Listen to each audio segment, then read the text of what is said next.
Hi, I'm Dr. King Owen. Welcome to the Survival Guide and Syllabus for APUSH 2021. This is the year that we are looking at lies and the ways in which Americans tell not so quite truthful stories about their past. That's going to be our course theme this year. But it's also going to be a year dominated by COVID. That's the big issue that we're going to have to grapple with. And so as I walk you through this syllabus, keep in mind things will change. As our school system adapts and deals with the problems that we face, we're going to have to adjust as well and just be flexible. And I'll do the best I can to help you and support you through this year, even if I don't know how things are going to go quite yet. Let's talk about one of the most important things that's really on everybody's mind. What are we going to do about the novel coronavirus, COVID-19? As you may have heard, school is not going to be in person for the first 4 weeks until we can see where infections go and whether or not it'll be safe to reopen the school.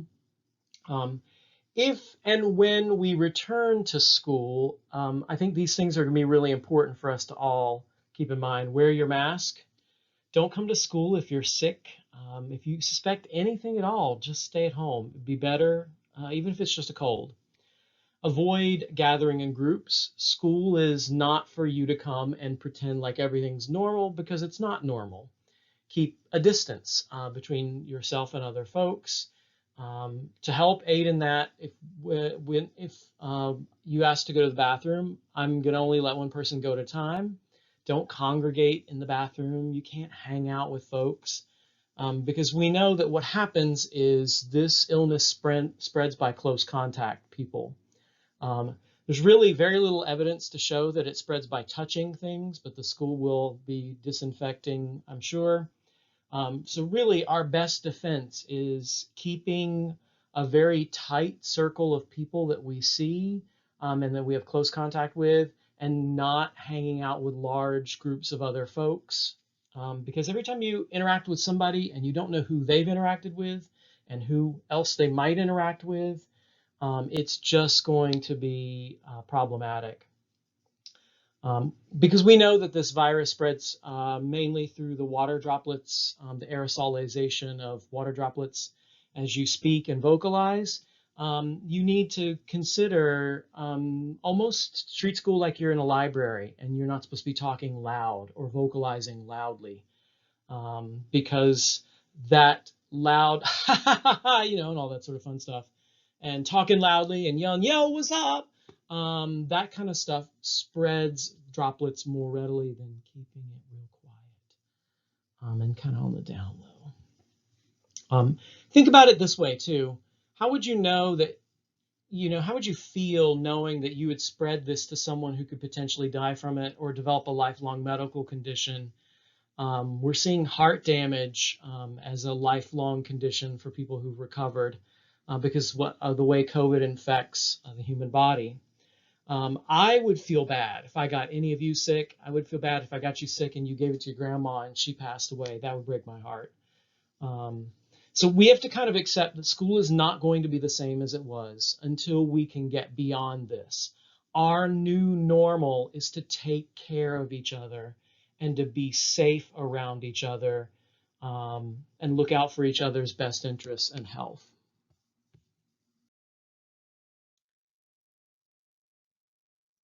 Okay, let's talk about course stuff now, actually. One of the things that you could see in the course syllabus and survival guide that is available to you electronically is I've listed my values. And I think it's important for teachers to tell you what their values are, what they care about, what they believe in. You need to know who I am as a person, and I think it's important for you to see that. So core for me is growth. I know not everybody grows at the same rate, but I expect you to grow. I expect you to put in some work and be better at the end than you were at the beginning. That's incredibly important to me. Keep trying, keep sticking, to the game plan. Perseverance is very, very, very important. Success sometimes comes slowly, and that's okay. There are many things that we try that we don't do well at first, but we keep trying and we get better. Please ask for help. I know some people are very independent. I'm independent. But my job is to help you, to aid you. So reach out to me and ask if you need something. I'm going to let you try to figure things out on your own for a little bit because I think it's important for you to grow as a human without somebody telling you everything to do all the time. But I will be watching, and if I see you struggling, I'm going to ask if you want help. I'm going to let you be responsible for telling me yes or no and what I can do to try to support you. I need you to hear this very carefully. I value the course, not the AP exam. The AP exam to me doesn't really matter. It's a single event on one day. It cannot possibly ever measure your sum total of knowledge about American history, nor will it be important to you 20 years from now. No one ever takes the AP exam and says, oh, the AP exam changed my life. Nobody says that. No, I struggle just like everybody else does. I make mistakes. My goal in life is to learn from my mistakes and not repeat them. Things are difficult, things are hard, and struggle is worth it. We get better through struggle. Things are not supposed to be easy all the time.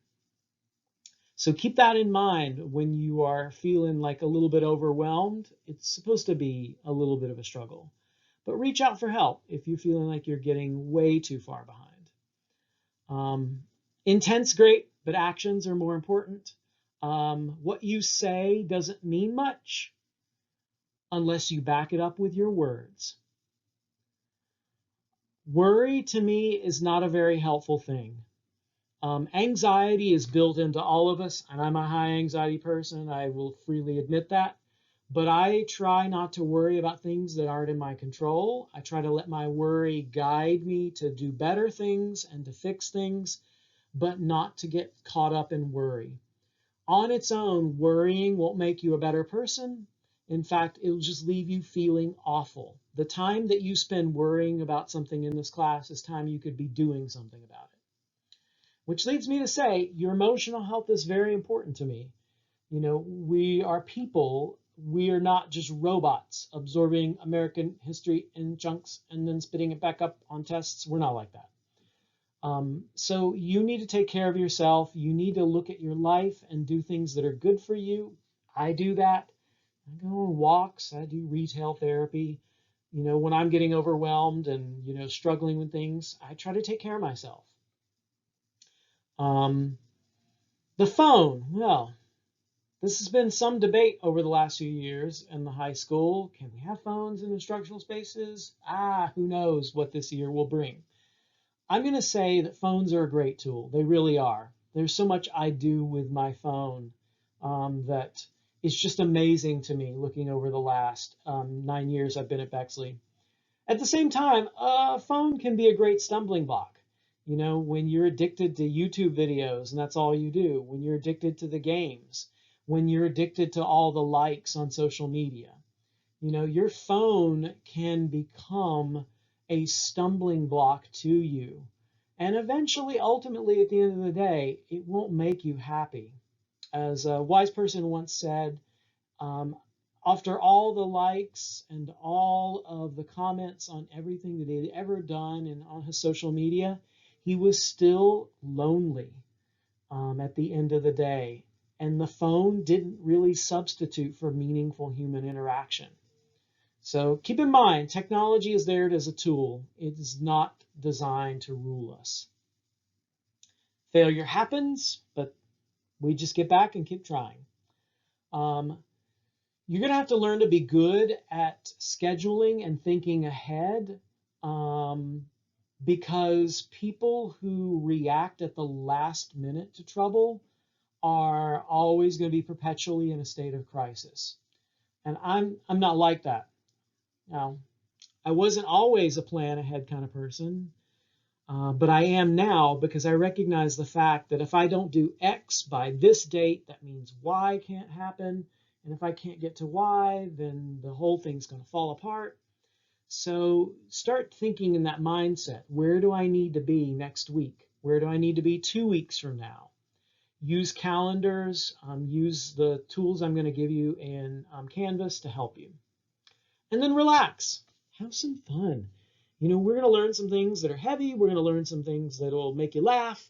The journey is supposed to be rewarding. Even if you don't get an A, it's okay to enjoy the course.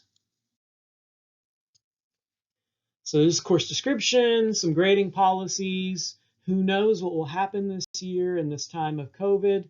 Who knows if we'll have multiple choice tests? Who knows if I'll even have test retakes, which has been my normal tradition, that if you take a test, you can retake it for a better grade. We don't know.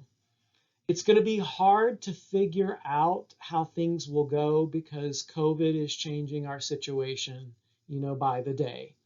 So be flexible a little bit as we figure out how this is all going to work. For now, I'm kind of assuming that the AP exam will not be what it's been in the past next year. I'd be surprised, in fact, if they decide to hold a 3-hour exam with multiple choice and short answers and essays on it.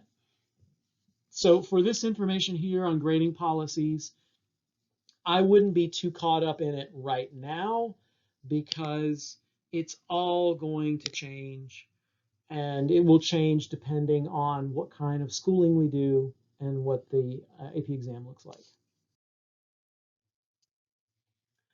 Makeup work, very important that you get work done quickly because the longer it sits, the more you're just going to get behind. And you don't want to be 5 assignments behind. Believe me, I've seen people do it, and that's just miserable. So do it within a week after you've been out. I am pretty flexible on things being late as long as you let me know that you need some more time for something. I give you a lot of leeway in when things are done. So there's always a window of time so that you can work it to get things done in your time schedule. I am not a let me assign homework tonight and check it tomorrow kind of person. To me, that is not a model that leads to what college is going to look like. And this course is supposed to help you start thinking about college. So I don't do that. If you have messed something up completely and you want to retry it after you figure it out and you're like, oh my gosh, my brain was totally gone. Now I see what I'm supposed to do. I do allow second chances on things to get that right. But I'll grade it with the same stringency and the same rubric as the first time. So it's not going to be an automatic A. Keep that in mind. Test retakes. Oh, I don't know how that's going to work this year. We may end up doing a lot of our testing online, and that will probably not look like what the AP exam has looked like in the past. So we'll see. We'll see how that goes. I can make mistakes, and so if you think I've made a mistake in grading an assignment, please contact me. Wait some time. Don't just react and go foaming at the mouth and then write me an angry email. Think about it. Really consider, did I do something wrong? Did I do something unfairly? And then write me an email and make a case. Persuade me why you think I messed up. If we do written work, blue or black ink is the preferred. Chances are very good everything will be electronic. I am going to make an effort this year to be almost entirely paperless in this class. For one thing, I don't want to destroy the rainforests. And for two, I don't want to be handing out lots and lots of materials that could potentially spread illness. Even though it's not likely, I just would rather not go there. And 3, I noticed that last year, a lot of folks just recycled what I gave them at the end of class anyway. So I kind of thought, why did I bother getting up at 5 in the morning and running off 100 copies of that only for you to throw it away at the end of class? That seems kind of rude. So we'll just do paperless and we'll see how that goes. Typing is required for just about everything. And presumably when we all get access to electronics, since the school is planning to go to 1-to-1 and everybody have an electronic device, typed would be the norm. Work should be yours. The school has a policy about plagiarism and academic dishonesty, and it is a tough policy. It will cost you if you cheat. You use other people's words or ideas, and I pay attention. I look and I read and I think, oh, does that really sound like you? And I use plagiarism software to check against what's been written before as well as what's available on the internet. So don't go there. It's much better to do the work yourself, put it in your own words. Here's just a list of classroom expectations. Who knows what that'll look like this year with COVID, and whether or not we'll be in class a lot or how that will look. But generally, I'm going to treat you like adults. So if you need something, get up and get it. Just be as, not attention grabbing as you can. So if you need a tissue, they're going to be available in the room. Just try to sort of like get up and get it without distracting other people. If you need to go to the bathroom, you can kind of like get my attention, point to the pass, and I'll nod and you can go. If you need to sharpen a pencil, it's better if you do that at the beginning of class. It's really annoying if I'm starting class and the lecture is starting to go, and then you come up and stick your pencil in the sharpener while I'm talking. 1, that's just flat out rude. And 2, it's just really awkward because I'm just going to stand there and look at you and be like, dude, what's up right now? Why are you doing this? Because I'm talking and you didn't have your stuff together.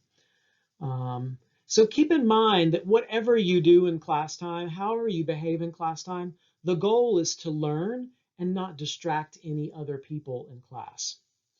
I'm pretty big on keeping a civil classroom where we are not distracted by your behavior or your comments. So I better not see anything that's inappropriate in behavior, better not hear any sexist or racist or homophobic or bigoted remarks, not acceptable. Better not hear any bullying of people. You're above that. This is a college level class. You shouldn't be like going there anyway. Should be treating people the way you want to be treated. And if you disagree with people, that's okay. You can phrase that disagreement in ways that aren't rude and uncivil. Show care. If you want people to respect your ideas and your thoughts, you're going to have to give space to respect theirs. Contacting me. Well, I'm generally at school pretty early, so if we are in the building, you can come see me, mask on. I usually stay till about 4:15, 4:20 in the afternoon. Lunch, I'm generally available. I do maintain an appointment calendar that you can use that I'll be talking to you about. But who knows how that calendar will work under COVID, right? That's the theme of this whole PowerPoint so far. Best way to get in contact with me is by email. It's scottkingowen@bexley.us.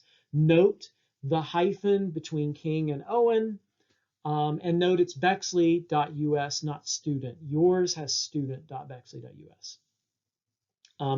You can always take advantage of Canvas to stay on top of everything because I keep Canvas updated all the time. Everything that is part of this class goes there. And if we end up in distance learning, Canvas is going to be your friend. I do have a Twitter account. It's sort of like my public persona. So I, occasionally tweet about politics or history or what's going on in education. And so you can follow me there if you would like to. My Twitter handle is DocKnockout. It is not intended, though, for you to communicate with me. That's what email is for, because I'm not always going to be on Twitter looking to see, oh, I got a DM from somebody. You need to send those things through regular school mail. The course is pretty fast paced because we have a lot to learn by May, but who knows how that will all work out. Typically in a traditional year, we'd have a test about every 12 to 14 days. A lot of reading, a lot of note taking.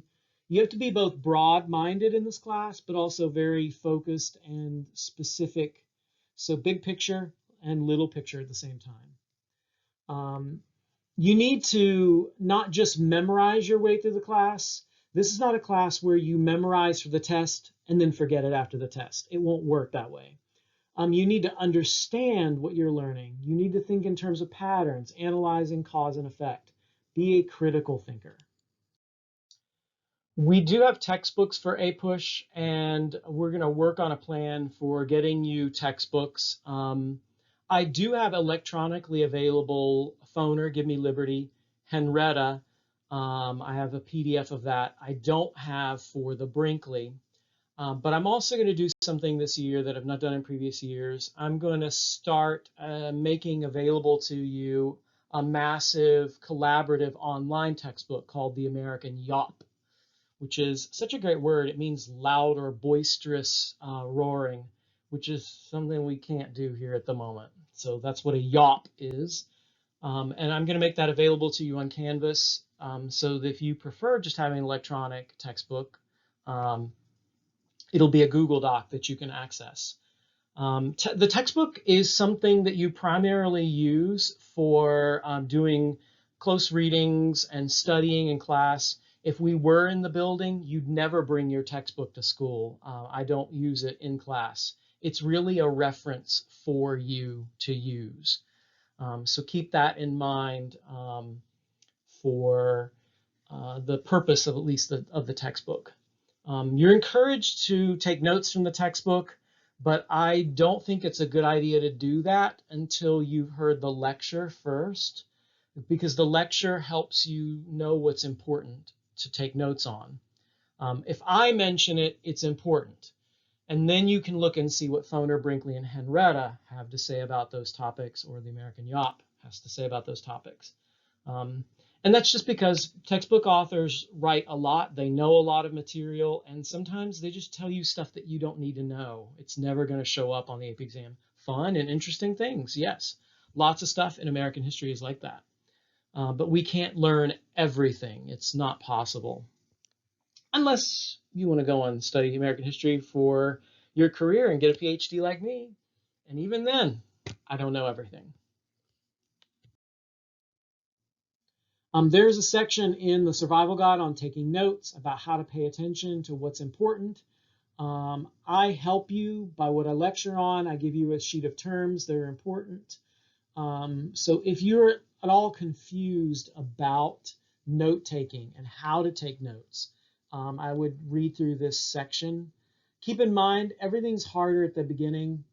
The first time you're learning something that you don't know a whole lot about, it is very difficult because it's a bewildering array of materials. But once you lay down a foundation of that material, it's easier to build on top of it, new things that you pick up. And so the first couple of units of American history are going to be really tough for you. You won't have as much background knowledge on them, lots of terms, but those layers will start to build, and it will get easier as we go along. Studying. Oh, the last 30 years of psych research, cognitive psychology says you should study every day in chunks, 20, 25 minutes, summarizing the information, taking practice quizzes, learning to summarize your notes that you took that day or to rewrite them in a different format. Should never copy anything verbatim. Copying verbatim is not an effective study strategy.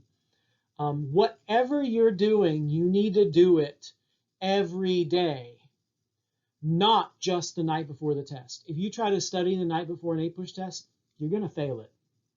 There's too much to know, and I demand that you know it well and understand it well. So there are lots of tricks that you can use, things that are helpful to you, graphic organizers of the material, or mind maps as some people call them. Making a timeline, if understanding the events and the order in which the events occur is important. Study groups, well, you could probably do that electronically very easily, but in this time of COVID, I'd be careful. Rereading the book or rereading your notes is a worthless strategy. Terrible. Do not do that. No psych research supports rereading. Rereading is worthless. And it always breaks my heart when I ask somebody, well, what did you do for this test? And they go, well, I reread my notes on the chapter. That's why you got an F. So don't do that. There are plenty of things you can do that are good for you. When you get a test back, try to identify error patterns and figure out what you did wrong. Come in and look at the test. Look at my comments on it if it's a written test. See if there's something that you missed and figure out what that thing is that you missed. We don't know, obviously, what the AP exam is going to be looking like, so who knows next year what those tests will be looking like in 2021 in May. I don't even know if I'm going to do Form B tests this year. We will see once I have a little bit more guidance from AP about what the test looks like for 2021. Typically in the past, though, I've offered people the chance to retake any test, and I will keep the highest grade. So if I do that again this year, I will let you know about the possibility of doing retakes. There's a set of tips here for staying sane and healthy. Very key things to do. If you study at night, study for 20, 25 minutes and then take a break, 5 to 10 minutes. Drink plenty of water. Get up and move. I get up and I walk around my garden, or I go downstairs and play the piano. I do something that shifts my brain for a moment and helps my brain to kind of sit in a different space. Eat well. You do not learn well if you don't have good nutrition. You need sleep. During sleep is when the brain consolidates memories from that day. It decides what's important and it decides what to junk. And if you don't sleep, then your memory functions don't work quite as well. Here's a big one. Don't overcommit. I'm preaching to the choir here because I have a terrible habit of overcommitting. I'm learning to say no more and more as I get older. I've only got so much time in the day. You only have so much time in the day. You can't do everything. You can't. You can't hang out with your friends and go do a sport and study for all your classes and also be at your church for a religious obligation and also go do this other little project and also talk to your pen pal from Ireland and also take care of your dog and your hamster and your goldfish and also do the chores in your house. You will collapse from the sheer exhaustion of trying to do everything. So learn to say no. Practice relaxation techniques. Stress lowers your immune system response to fight off illness. So the more you can learn to relax, breathe, and count out loud, slowly, or meditate on an object and think about an object, holding chapstick in my hand. Describe it to yourself out loud, slowly force yourself to relax and slow down. One of my favorite techniques is mental imagery. So I'll imagine a place that I really like or that makes me happy. And so I will think about going there and walking through that place and what would I see and what would I encounter, what would the path look like. Doing that helps me relax, also helps me go to sleep at night. Another tip, stop comparing yourself to everybody else.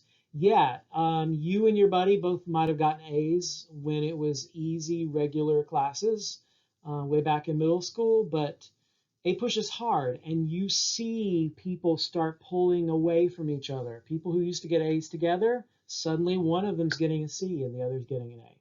So don't compare yourself. We're all wired differently. We grow at different rates. We learn at different rates. It's your personal race to success. Um, don't sweat the grades. Grades are like the numbers I attach to your learning, but they're not as important as the actual learning itself. You know, nobody really fails APUSH unless they try to fail. And that happens, but most of the time it's really big reasons that happen to them and they completely just fall out of the course. Try to have some fun with things. Lots of things in American history are enjoyable, and there are jokes and things that we do, so enjoy those.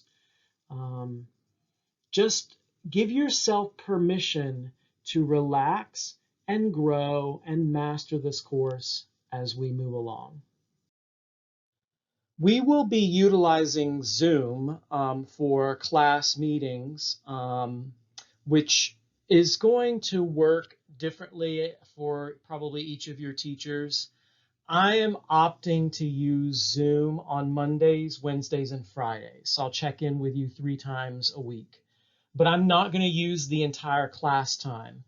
So in most cases, I will just dismiss you after I do what we need to do and we check in, and then you'll have the rest of the time to actually work.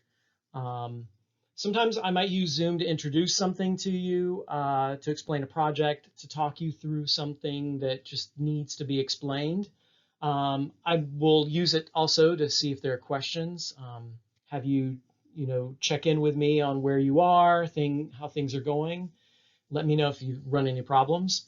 I will use Zoom for one-on-one with folks who need help and need to, get an answer for something they're just struggling with that the whole class doesn't need to hear. The school will be taking attendance. So if you are not showing up on Zoom, checking in, you will be marked absent. Days on which you are not on a Zoom call with me, I'm going to be checking your access to Canvas and looking to see that you are logging in and attempting to do the things that I'm setting out for you. So just a reminder, I can see anything you do on Canvas. I can see where you go, what you read, how long, all that sort of stuff. So I will know if you aren't doing the work. Plus, I'll see it on the tests. It will show up there too. Just a few protocols for how we will use Zoom. Your cameras must be on, but I'm not looking to see the state of your class, not your classroom, but your bedroom or wherever else you happen to be. Feel free to change your background. You can make your background any number of pictures. You put yourself on a beach, it doesn't matter. If you want to be private, because it is a window into your home and you certainly don't want everybody to see everything, or you may not. So feel free to do that. Treat it as if you were actually in school. So you do want to get dressed. I don't care if you're still in your pajamas, but you do want to dress appropriately. You want to speak appropriately. I would not recommend you try to eat your breakfast while we're on Zoom, but certainly, if you have something to drink. It gets a little bit annoying to watch people eat on a Zoom chat, because I experienced that watching people do that, and that's pretty gross to watch them close up just chomping them cereal for breakfast. Keep your microphones muted, because what it does is it feeds my voice back in through to me, and I just hear this constant echo of me. And then when you need to speak, or if I ask you a question, you can unmute your microphone. Use your preferred name on Zoom. One thing I'm going to do is add my pronouns, so you'll see me, DKO, and he, him on there. If you wish to do that, that's totally up to you. just will be helpful for me to get to know you with your names, and it's helpful for your classmates also too. Zoom sessions can be recorded if we need to do so. So there might be an instance where I need to record what we're doing in case other people aren't there, they're sick and not out. If you run into any difficulties or you have any trouble, email, please email. I'm not going to be lounging around all day doing nothing. I'm going to be sitting at my computer all day waiting to see what you need and what questions you have. And so I'm going to respond to those things. So please do reach out. Okay, let's talk about some practical stuff. So as part of my attempt to go paperless, all the syllabus materials that I would normally have handed out to you are now going to be on Canvas in a page that looks like this, which actually kind of looks like what the syllabi used to look like too. We'll have a day, what topic we're going to do that day, what pages in the textbook go with that topic, a lecture that is attached to it, any assignments that we're going to do, and then the vocabulary you should master as part of that topic. Now notice the vocabulary is extended over several days because all these terms over here on this side go with this set of lectures called Worlds Collide. You can see the lectures are all the same. Now, what's nice about this format is not only am I saving trees, which is really awesome, but because this is all electronic on Canvas, I can actually link the lecture on my YouTube channel to this page. So my goal is to make this syllabus here a one-stop shop for everything that you would need. You could go to this, you could click, watch the lecture, you could click down here and do a homework assignment because I'm going to link all the homework assignments in here, link all the practice quizzes and tests. So it should be easy for you to find everything because your syllabus that I would have normally given you in paper is now going to be completely electronic with all the links built in. Terms and concepts will be in that syllabus. One thing to note is that if a term has a star next to it, it means that that term's not in the lecture. You would pick it up in your reading. So there's some things that I don't necessarily lecture on, and I like to see if you get them as part of your reading. Now, how would you get them as part of your reading? Well, let's talk about close readings. So I know that not every page in the textbook is important, and reading everything in the textbook is not going to be worth your time. So what I do is I give you lists of pages of key information, things you should read in your textbook. These are called close readings. Every close reading will be posted on Canvas, and you will post it in a discussion board where then you will be able to see everyone else's close readings. The nice thing about that is that once everybody's posted, you can see what everybody else has written and compare it, understand, oh, maybe you made a mistake or missed something. You can gather several of those close readings together, make yourself a study guide, so it becomes a little study resource. And every close reading is attached to something you would see on a test in this class. The only thing I ask for in the close reading is that you pick one for each chapter, and it's a choice. So for phoner, you could do a close reading on page 16 or 17, or you could do 26 or 27, or you could do 37 or 38 for chapter 1. For chapter 2, you could do pages 66 to 67, or 74 to 75, or 86 to 87. Down in Brinkley down here, your choice for chapter 1 is page 7, Tribal Cultures. Your choice for pages 18, 19 is Biological and Cultural Exchanges, or 23, Mercantilism and Richard Heiklut. I know, it's a weird looking name, but it's Heiklut. So you pick one of these to do, post it on Canvas, and what do you post? You post a summary. I want you to summarize the main ideas of the passage, and in your summary of 5 to 6 sentences, you're going to reflect on what you learned in the whole passage. And at the bottom of that, you need to post 2 to 3 vocabulary words, either from the passage itself or vocabulary that's related from the vocabulary list that I gave you on your online syllabus. So what this is going to do is force you to look at the most important parts of the textbook, learn vocabulary as you go along. This is designed to help you and to reinforce what's important for learning in this class.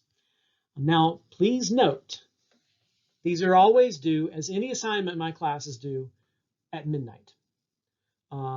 So if I tell you something is due on August the 31st, it will be due by midnight of August the 31st. I don't count close readings as late until I start grading them. So if I start grading them on August 31st and you haven't posted it yet, yours is late. If I don't grade it until like September the 2nd, that kind of gives you a little grace window to get your close reading in.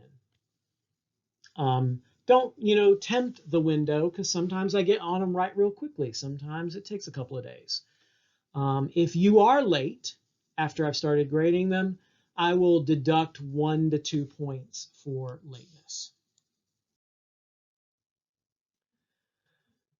Next, in your online syllabus, I am going to provide for you what the College Board says you should be learning.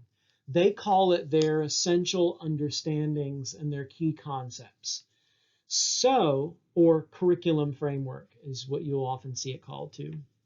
This is what the College Board uses to design its tests. So the language in it is how I will design my tests. It's very worthwhile to look at, because if you understand what each of these sentences is saying, then you have a broad understanding of the time period. But if you read a sentence and you go, I have no idea what that's about, that might be something to look at. When you look at my APUSH page, this is what will come up. This is my landing page that explains where to find everything. I make everything in APUSH link to everything else. So no matter where you go, you can always find stuff. Calendar will take you to a gridded calendar, which will show you the due dates for everything. And I put the lectures in the calendar as well. Every unit has its own page. So the page will have the syllabus in it, the grid, with all the links to every assignment and lecture. I have also put all of that information in modules. So the modules is essentially an outline for each unit of all the stuff that is in that unit. So if you want to look in modules to find things, you can do that as well. Assignments will have anything that I require you to turn in for a grade, which, because then they'll have a due date, it will also show on the calendar.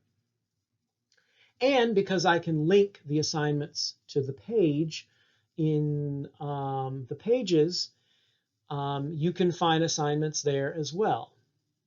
Quizzes will show up in the calendar because they'll have a date attached to them, but they'll also show up on the online syllabus that I've got.